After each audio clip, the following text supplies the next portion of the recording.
Sa harap ng convenience store dito sa Puresa sa Maynila, nakilala ko ang 62 years old na si Tatay Edric. Sa tabi niya, ang patong-patong na styro na may lamang hamburger na ibinibenta niya ng 30 pesos kada isa. Araw-araw, ganito na raw ang hinatupag niya matapos niya umuwi ng bansa mula sa pagtatrabaho abroad. 12 taon siya naging construction worker sa Saudi Arabia at sa panahon daw na iyon, ang tanging nais niya ay umuwi at makita ang kanyang pamilya. Pag ikaw pumunta ng Saudi, pakiramdam mo, iniwanan ka ng mundo. Malungkot doon, kaya nga umuwi na lang ako. Kunti nga lang kita, masaya naman.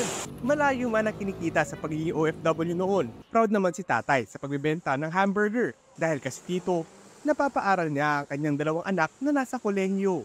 Lumakas pa raw kahit paano ang kanyang benta dahil nakakaubos na siya ng 70 piraso ng hamburger kada araw. Swak na budget meal din kasi ito para sa mga estudyante. Malaking bagay na po yun kasi very affordable naman po yung burger niya, 30 pesos. Kasi unlike po sa iba na ang mahal po ng presyo ng burger. Ang mga pati na ginagamit ni Tatay Edric, siya at ang kanyang asawa ang gumagawa. At para sa pamilya, umulan o umaraw, patuloy raw siya magtitinda para may tawid ang kanilang pangangailangan.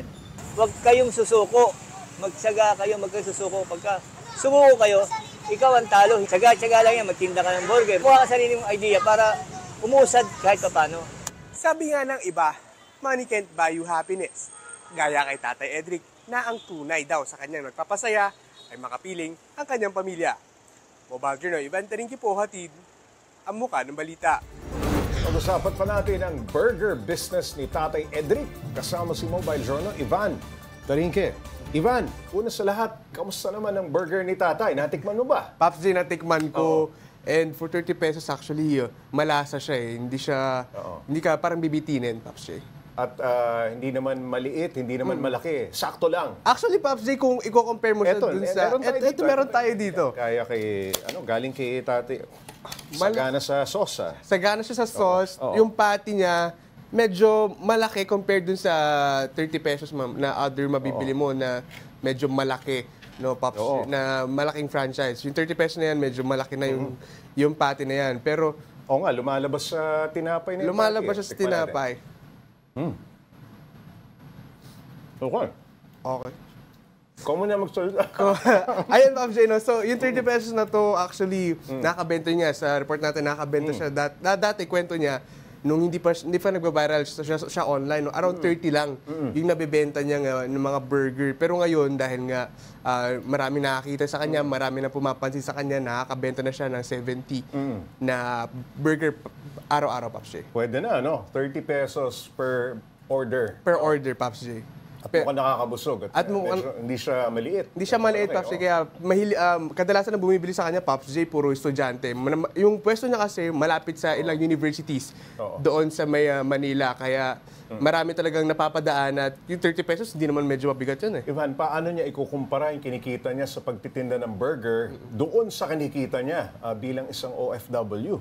Actually, Pops J, para talikuran niya yung pagbabiyahe sa abroad. Actually, Pops J, tinanong ko kung magkano ba kinikita niya dito araw-araw. Sabi niya, minimum lang.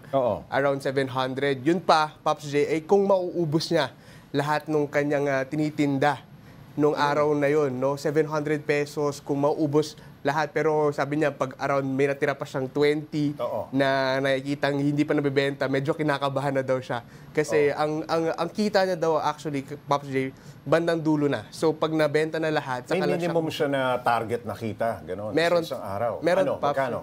Basta ang target niya everyday, kahit papano, maubos. Kasi nga, sinabi niya rin na yung mga tinapay daw na to, mga burger na ito, hindi na daw maganda kung ibibenta niya pa kinabukasan. Kasi bumababa, dumedegrade yung quality. Okay, sina Tatay Edric at ang asawa niya ang gumagawa.